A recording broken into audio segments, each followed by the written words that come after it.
Magandang araw mga kaibigan. Isang kwentong pag-ibig ang muli kong ibabahagi sa inyo na tiyak nakapupulutan ng aral at magpapaantig sa inyong mga puso. Pero kung bago ka pa lamang ay pakilike po ng ating video. Pakiclick ng subscribe button, gayon din ng bell icon para lagi kang updated sa mga susunod ko pang upload.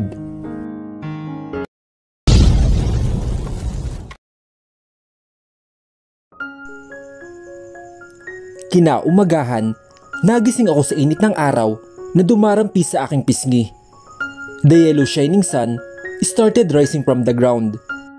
It was bright and mesmerizing as if it is inviting me to stare and appreciate the beauty itself. I stretched up my hand to the sky. Good morning paradise, I said quietly. Bumaba ang tingin ko sa suot kong jet black swimsuit. My figure sat well on my wafer-thin body and glowing skin. Maaga akong nagising para maligo sa dagat dahil maganda ang panahon ngayon. Masarap ang magbabad sa tubig. Ito talagang isa sa pinunta ko dito sa Monte Carlo Resort. Matagal ko na rin hindi nagagawang maligo sa dagat dahil sa hektik na trabaho sa Manila. Ngayon ay nagkaroon ako ng pagkakataon ay susulitin ko na ang aking bakasyon. Patakbo kong tinungo ang tahimik na dagat at ninamnam ang mapuputi at pinong buhangin na sumusot sa daliri ng aking mga paa. Hindi na ako nagdalawang isip na lumangoy at sisirin ang malakristal na linaw ng tubig. Hindi na kailangan lumangoy sa malayo dahil dito pa lamang ay busog na ang mga mata ko sa dami ng corals at ilang species na aking namamataan. Na makaramdam ng pagod ay pinasya ko ng umahon. Dumiretso ako sa umbrella tree kung saan kalalapag lang ng waiter ang in-order kong pasta at buko juice. Matapos magpatuyo ay sumandal ako ng upo sa lunch at sinuot ang aking sunglasses. Ngunit hindi pa man ako nagtatagal sa pagkakaupo ay namatan ko isang pares na siyang tumatakbo patungong dagat. Marahas kong hinubad ang suot kong sunglasses at kunot-no silang pinanood. My lovely mouth open with astonish. The girl in her smooth and silky hair blue ran gracefully toward the water. Mas lalong kumunot ang noo ko sa lalaking kasunod nito. He looked good wearing his simple blue boxer short and white sando shirt.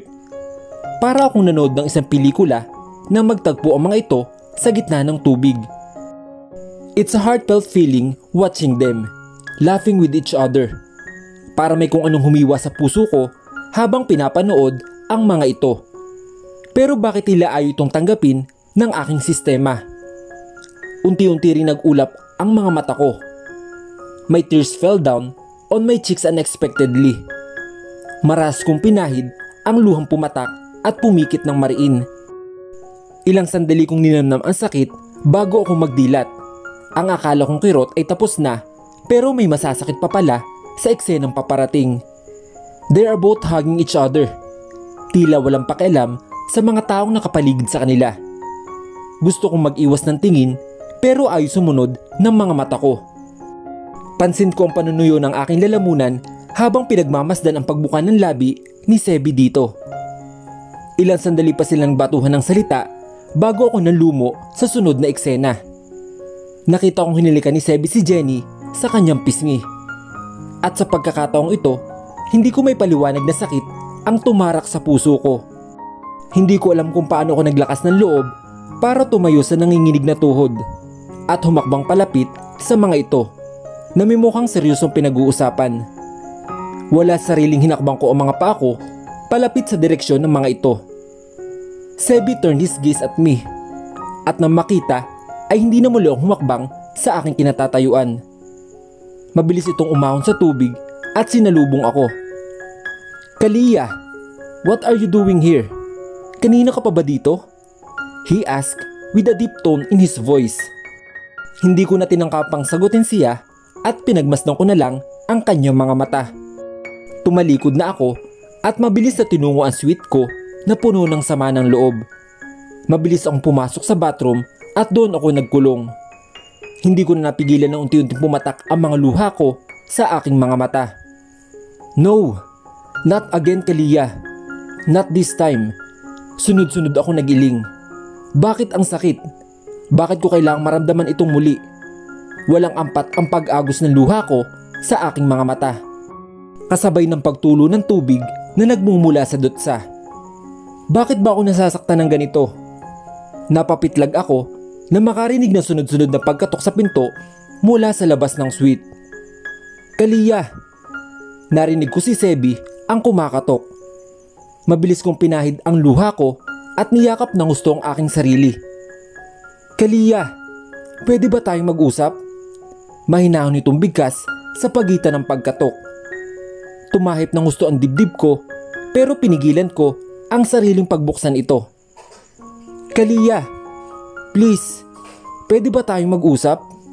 Aniya pa na nag-uumpis ng tumaas ang boses nito mula sa labas. Nanatili lang ako nakaupo sa flooring sa loob mismo ng banyo. Ayoko siyang makausap.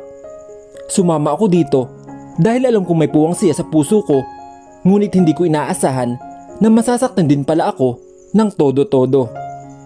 Huminga ako ng malalim at gusto ko nang umuwi. Tama, mas mabuti sigurong umuwi na lang ako. Sa huli ay nawala na rin ang mga ingay mula sa labas at marahil ay nanawa na ito sa kakakatok. Ngunit halos ikatulon ko ang biglang pagbukas ng pintuan. Mabilis kong tiningala ang bulto nito na basa pa ng tubig alat. Ilang segundo akong hindi nakakilos sa labis na pagkagulat. Hindi ko rin alam kung saan ko pupulutin ang sarili ko sa nadatnan niyang ayos ko. Madilim ang mga mata nitong nakatingin sa akin. Halos habulin din ito ang paghinga habang nag-iidting ang kanyang panga. Don't come near me, ang halos pabulong kong sabi habang patuloy sa pag-iyak saka humakbang patalikod. Sandali lang Kalia, ang boses ni Sebi na sinundan ako. Mahapdi na ang mga mata ko sa kakaiyak. Hindi na ako nagsalita at hindi ko na rin sinasagot anuman ang sasabihin sa akin ni Sebi. Mali ang iniisip mo Kalia. Please, wala na kami ni Jenny. Sumamo nito na sinundan ako hanggang sa loob ng walk-in closet ko. Pilit ko na lang siyang initian saka kinuha ko sa loob ng cabinet ang maleta ko. Okay lang Sebi. Okay lang Sebi. Ito na lang ang katang lumabas sa bibig ko ng sandaling iyon. Saan ka pupunta Kalia? Noon binalot ng takot ang mukha niya. Aalis na ako Sebi. Hindi ko na kayang mahalin ka. Pagod na akong masaktan. Akala ko ikaw ang kailangan ko. Pero nagkamali ako. Nagkamali ako Sebi na pinagkatiwalaan kita. Dali-dali akong lumabas ng kwarto habang pumapatak ang mga luha ko sa aking mga mata. No! Kalia naman, makinig ka sa akin please. Si Sebi na hinawakan ang kamay ko saka hinila payakap sa kanya. Huwag mo akong iwan. Ramdam ng binata ang tila patalim na gumuguhit sa lalamunan niya ng mga sandaling iyon. Gawa ng pagpipigil niya sa sariling emosyon. Hindi sumagot doon si Kalia at sa halip ay simulan niyang mag-impake ang mga gamit nito nasa loob ng cabinet habang patuloy pa rin sa tahimik na pag-iyak. Please Kalia, kausapin mo naman ako. Hindi naman makakatulong sa atin ang pananahimik at pag-iyak mo lang ng ganyan. Muli ay pakiusap ng binata pero para pa rin itong walang naririnig na nagpatuloy lang sa kanyang ginagawa. Nang lumabas ito ay sunundan niya ito. Ano ba Kalia?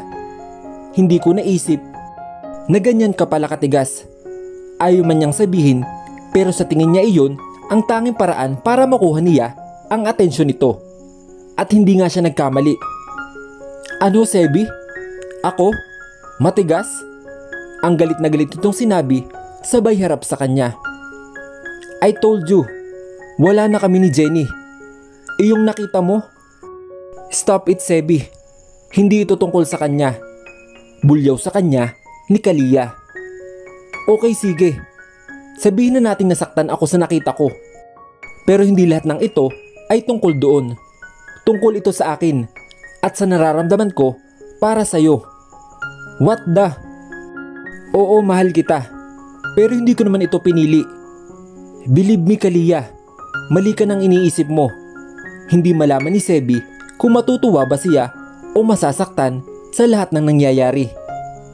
Tumango si Kalia ng magkakasunod at pagkatapos ay nagpahid ng mga luha. I should go. Ani ang pinigil ang muling mapaiyak. Hindi ka pwedeng umalis. Mariing wika ni Sebi saka tumayo sa may pintuan ng kanyang silid. Oh really? At sino ka para pigilan ako? Galit na nagpatuloy sa pag-iimpake ng mga gamit nito si Kalia. Please, pag-usapan natin to. Kung may nagawa ako, sabihin mo para makapagpaliwanag ako. Sumamo niya. Sa totoo lang, kanina pa niyang gustong yakapin ang dalaga. Pero natatakot siya na kapag ginawa niya iyon, baka lalo itong magalit sa kanya. Umiiyak na muling hinarap ni Kalia ang binata. Hindi ko na kaya, Sebi. Hindi ko dapat pinasok ito. Aniyang napaupo sa gilid ng kama, saka humagulhol na isinubsob ang mukha sa sarili niyang mga palad. Naramdaman niya ang paglapit sa kanya ni Sebi. At nang hawakan ito ang balikat niya, ay otomatikong parang gusto niyang yumakap na lang ng mahigpit rito. Saka sa balikat nito, umiyak ng umiyak. Hindi mo ako pwedeng iwan, Kalia. Nang marinig ang tila pagkabasag ng tinig ni Sebi, ay saka siya napatitig rito. Hindi ko naman alam kung tama pa ba ang ginagawa ko, Sebi. Ang gusto ko lang ay maging okay itong nararamdaman ko. At kung pwede sanang kalimutan ka sa kabila ng lahat, ay gagawin ko. Kahit basag na ako. Anyang muling napasigok. Sa sinabi niyang iyon, ay nakita niyang kumilisap sa mga mata ni Sebi ang mga buti ng luha na kusa rin pumatak sa kanyang mga mata. I can't live without you. At sa halip ay isinagot nito. Hanggang kailan? Darating ang araw na hindi mo na ako kakailanganin, Sebi. Aniya dito. Hindi totoo yan, Kalia. Ang binatang ginagap ang palad niya, saka marahang pinisil. Kailangan kita sa buhay ko. Kailangan kita habang huminga ako, Kalia. Kapag nawala ka, mababasag ako. Ang umiyak pa ring winika ni Sebi dito. Hindi nakapagsalita at titigilan na patitig lang si Kalia sa binata na ngayon ay nakaluhod na sa harapan niya. Hindi ko alam noon kung ano ang pakiramdam na nagmamahal at minamahal. Pero nung nakilala kita, nagkaroon ako ng idea at gusto ko ang feeling.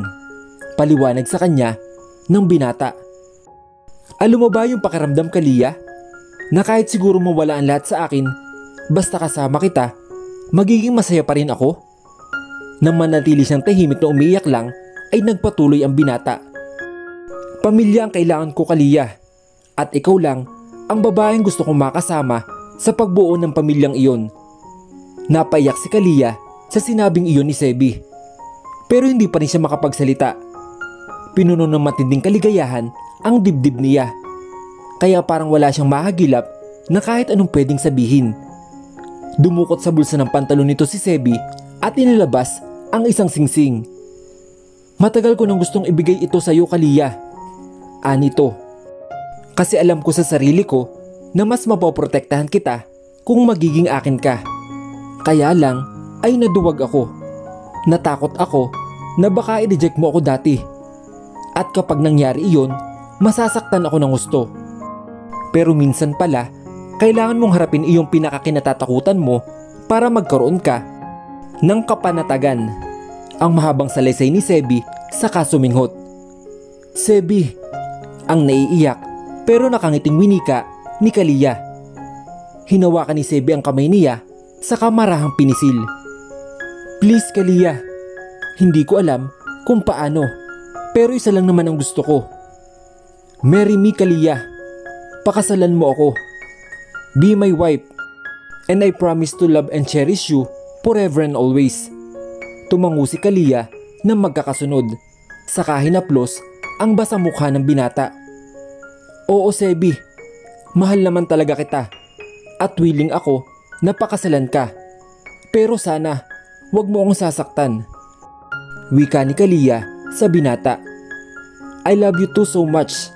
Sagot ni Sebi, saka sinuot sa daliri niya ang magandang diamond engagement ring, saka siya hinilikan sa kanyang labi. Promise me, Kalia, kahit anong mangyari ay hindi natin iiwan ang isa't isa. Ani ng binata nang pinakawalan nito ang mga labi niya. Mahigpit siyang niyakap ni Sebi. Kung di pa kita nakilala, hindi ko malalaman kung ano ang kulang sa buhay ko. Ani itong pinakatitigan siya, saka hinaplos ng buong pagmamahal ang kaliwa niyang pisngi. I'm sorry kung tinangka kong iwan ka. Mahal na mahal lang talaga kita, kaya hanggat maaari ay gusto ko lang sanayin ang sarili ko na wala ka kung sakaling hindi. Kung sakaling hindi kita mahal? Ani ni Sebi na tumawa ng mahina. Mahal na mahal kita, Kalia. Hindi ko lang masabi kung paano o gaano, pero alam ko na itong pagmamahal na ito ay hindi na mawawala sa puso ko kahit kailan, Kalia. Kasi sa'yo ko lang naramdaman ito. Huwag mong pagdudahan ang pagmamahal ko sa'yo, kasi ang totoo, every time I look at you, isa lang naman ang nakikita ko sa mga mata mo. Iyon ay kung gaano kita kamahal. Nasa kislap ng mga mata ni Sebi na totoo sa kalooban nito ang lahat ng sinabi nito sa kanya, at iyon ang totoong nagdadala ng masarap na pakiramdam sa puso niya. Hinawakan ni Sebi ang kamay niya kung saan nakasuot ang ibinigay nitong singsing. Alam mo bang kapareho ito ng engagement ring na binigay noon ni Papa kay Mama? Anitong dinala ang kamay niya sa bibig nito. Saka sinimulang dampian ng maliliit na halik. Mainit ang mga labi ni Sebi, kaya agad na nadala si Kalia sa ginagawang iyon ng kanyang kasintahan. Sebi, pagkasabi noon ay marin nitong inangkin ang kanyang mga labi para sa isang nakalulunod at maalab na halik. Makalipas ang ilang buwan, sumapit ang araw na pinakahihintay ng lahat, lalo na ni Kalia, ang araw ng pag-iisang dibdib nila ni Sebi. Isa yung private garden wedding sa Monte Maria na dinuluhan ng malalapit na kapamilya, kaibigan at kamag-anak nila. Magandang maganda si Kalia sa suot niyang wedding gown. Ate, ang ganda-ganda mo, sabi ni Gaib na suot na ang kulay pula nitong tuxedo na pang-abay. Ninitaan niya ang kanyang kapatid mula sa sarili niyang refleksyon sa malaking salamin. Salamat kapatid, aniya rito. Ilang sandali pa ay nakarinig sila ng magkakasunod na katok sa pinto. Si Gaib ang nagbukas niyon. Agad na napatayo si Kalia na makilala kung sino ang bagong dating. Walang iba kundi ang kanyang mga magulang, si Trina at Franco. Congratulations anak. Masaya kami ng papa mo sapagkat natagpuan mo na din ang totoong taong magmamahal sa iyo. Sana maging mabuting asawa sa kanya at bumuo kayo ng masayang pamilya. Nangingilid ang kanyang mga luha at nakangiting sumagot si Kalia. Maraming salamat po sa suportang binigay niyo sa akin. Pangako ko po na babaunin ko lahat ng pangaral ninyo na itinuro niyo po sa akin. At pangako po, mas mamahalin ko po siya gaya ng pagmamahal ko sa inyo. Sabi niya habang pumapatak ang mga luha niya sa kanyang mga mata at hindi na nakapagpigil ng kanyang emosyon. Nilapitan niya mga ito at kanyang niyakap. Maraming salamat po sa lahat, aniya at nagpahid ng mga luha pagkatapos. Kagaya niya, parehong umiyak ang nanay at tatay niya. Maraming salamat rin anak sa lahat ng sakripisyo mo para sa pamilyang ito. Magiging masaya ka kay Sebi. Mabuting tao siya at alam namin na mahal ka. Sambit ng kanyang ama, sa kabahagyang tinapik ang kanyang pisngi. Ilang sandali ang nakalipas. Sa bridal car na maghatid sa kanya sa venue ay kasama niya ang kanyang mga magulang. Mabilis at agad na kumabog ang dibdib ni Kalia nang nasa malawak na driver na ng venue ang bridal car. Hindi man siya makapaniwala pero iyon ang totoo. Mamaya ay asawa na niya si Sebi. Mamaya ay magiging isa na silang dalawa. At hindi pa man, parang nakikita na niya ang isang maliwanag na bukas kasama ito at ang magiging anak nila. Kombinasyon ng pula at puti ang kulay ng wedding venue. Pero dahil nga red ang motif ay mas dominant ang nasabing kulay. Puno ang lokasyon na magaganda at mapupulang rosas. Iyon ang pinili niya sapagkat ganoon ang ibinigay sa kanya noon ni Sebi. Napangiti sa alaala si Kalia. Saka hinaplos ng tingin ang wedding bouquet na hawak niya. Katulad ng mga bulaklak roon, mapupula at magaganda. Ang kaibahan nga lang, napapalamutian iyon na mamahaling crystals at puting perlas. Anak! Bahagya pang nagulat si Kalia nang marinig ang boses na iyon ng kanyang nanay nang hinawakan pa ang braso niya. Halika na! Ang kanyang ama na bahagyang nabasag ang tinig. Tiningala niya ito at noon nakita ng dalaga ang pagkislap ng luha sa mga mata ng kanyang ama. Mahigpit siyang kumapit sa braso nito nang magsimula silang maglakad. Maraming nakangiting mukha ang bumati sa kanya nang mabungaran ang mga taong magiging saksi sa pag-iisang dibdib nila ni Sebi. Pero ang lahat ng iyon ay parang agad na naglaho nang mamataan niya ang lalaking pinakamamahal niya. Napakagwapo nito sa kulay puting tuxedo na suot nito. Beautiful in white na pinasikat ng Westlife ang narinig niya kinakanta ng choir. Hindi na namalayan ni Kalia na unti-unting pumapatak ang mga luha niya sa kanyang mga mata. Katulad ni Sebi na nakita niya nagpahid pa gamit ang panyo na ibilik rin nito sa bulsa ng suot niyang pantalon. Mahigpit muna siyang niyakap ng nanay at tatay niya. Luhaan pa ang mga matang inabot kay Sebi ang kamay niya. Alagaan mo ang anak ko, iho. Ang narinig pa na sinabi nito kay Sebi. Ngumiti si Sebi saka niyakap ang tatay niya. Makakaasa kayo, tay. Anitong gumanti ng mas mahigpit na yakap. Hey!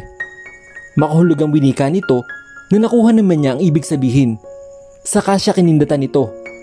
Ang magandang pagkakakangiti sa kanya ng binata ang lalo nagpabilis ng tahip ng kanyang dibdib. Pwede ko bang hawakan ang kamay mo, Kalia? Simple pero humaplos ng husto sa puso niya ang tanong na iyon ng binata. Natawa ng mahina si Kalia sa kabila na nagbabadyang mga luha na nagawa rin naman niyang kontrolin. Walang anumang salita at bigla niyang inabot ang kanyang kamay kay Sebi. I always thought that I love would be the strangest thing to me. Nakatayo na sila noon sa harap ng altar, sa harapan ng pari na magkakasal sa kanila nang marinig niyang mahinang sinasabay ni Sebi ang kanta. Nasa lyrics nito, so as long as I live I love you, will have and hold you. You look so beautiful in white, and from now till my very last breath, this day I'll cherish you and you look so beautiful in white. Anito pang umiti sa kanya pagkatapos. You may kiss the bride. Naramdaman ko ang paghawak ni Sebi sa mga pisngi ko at masuyo akong hinalikan sa aking mga labi. Tanging hiyawan ng mga tao ang aking naririnig at nakita ko ang mga petals ng bulaklak na isinabog sa aming dalawa. I love you so much, Kalia. Pabulong na wika ni Sebi sa akin at kitang-kita ko sa kanyang mga mata ang lubos na kasiyahan na kanyang nadarama. Wala na akong masabi pa kay Sebi dahil sobrang pagmamahal ko sa kanya ay hindi na ako nagpaligoy-ligoy pa. Congrats, Kalia. Masaya ako para sa'yo. Nakangiting sabi ni Lisel sa akin. Napangiti na lamang ako dahil sa sobrang saya ko ng mga oras na iyon. I love you so much, Kalia. Sinserong muling sabi niya sa akin at hinilikang muli ako sa aking mga labi at bago nagpatuloy sa kanyang pagsasalita. Pangako ko sa iyo, Kalia, hindi kita iiwan kahit kailan. I love you too, Sebi. Tugon ko sa kanya habang nag-uunahang pumatak ang mga luha ko sa aking mga mata. Naiiyak ako dahil sa sobrang kasiyahan ng aking puso. Hindi ko inakala na sa kabila ng pinagdaanan ng buhay at pag-ibig ko ay kami pa rin pala ni Sebi na aking kababata ang makakatuluyan ko. Masaya kami nagsama ni Sebi at lahat ng masasayang alaala ng aming kabataan ay muli naming binalikan. Naging maayos ang pagsasama naming dalawa at bumuo ng isang masayang pamilya. Sabi nila, nagsisimula daw ang buhay natin kapag nakilala na natin ang taong magmamahal sa atin. Bawat isa sa atin ay naghahangad na makatagpo ng isang tao na magpupuno sa ating kakulangan. Isang taong magpaparamdam sa atin kung gaano tayo kahalaga at tutulong upang mahuwag pa natin ang ating pagkatao. Taong magiging dahilan para lubos nating maunawaan ang tunay na kahulugan ng salitang kaligayahan. Ngunit masasabi ba natin pagdating sa pag-ibig ay puro na lang kaligayahan? Hindi ba't darating din ang oras na kailangan mo ring masaktan? Ito ay pagkabigo sa ating buhay na hindi natin inaasahan at magdadala sa atin sa labis na kalungkutan. Bahagi na ito ng ating buhay. Gaano man kasakit, gaano man kasaklap, tanggapin na lamang natin at matuto tayong tumayo sa sarili nating mga paa. Ikaw, nagmahal ka na ba? Nasaktan ka na ba? O di kaya'y nakasakit ka na ba ng damdamin ng iba? Pero bakit nga ba tayo nasasaktan? Kasi lagi tayong umaasa sa mga bagay na walang kasiguraduhan. Naghihintay sa isang nakaraan na hindi na pwedeng balikan at nagmamahal nang hindi tayo kayang panindigan. Sabi nga sa kasabihan, may tamang oras para sa pag-ibig. Gaano man katagal o gaano man kalayo, ang mahalaga sa isa't isa ay nananalitay ang tiwala. Masarap magmahal nang walang pag-aalinlangan para sa relasyong pangmatagalan. Mula po sa puso ko, walang hanggang pasasalamat po sa inyong lahat na walang sawang sumuporta at sumubaybay sa mga kwentong pag-ibig na aking ibinabahagi. Maraming salamat po sa mga taong naniniwala sa pag-ibig na kahit anong hirapan ang kanilang pinagdaanan ay hindi sila bumibitaw para lang pahalagahan ang kanilang pagmamahalan. At dyan po nagtatapos ang kwentong pag-ibig ni Kalia Mercado. Naway may napulot kayong aral at inspirasyon na nagpaantig sa inyong mga puso. Hanggang sa muli, mga kaibigan. Paalam!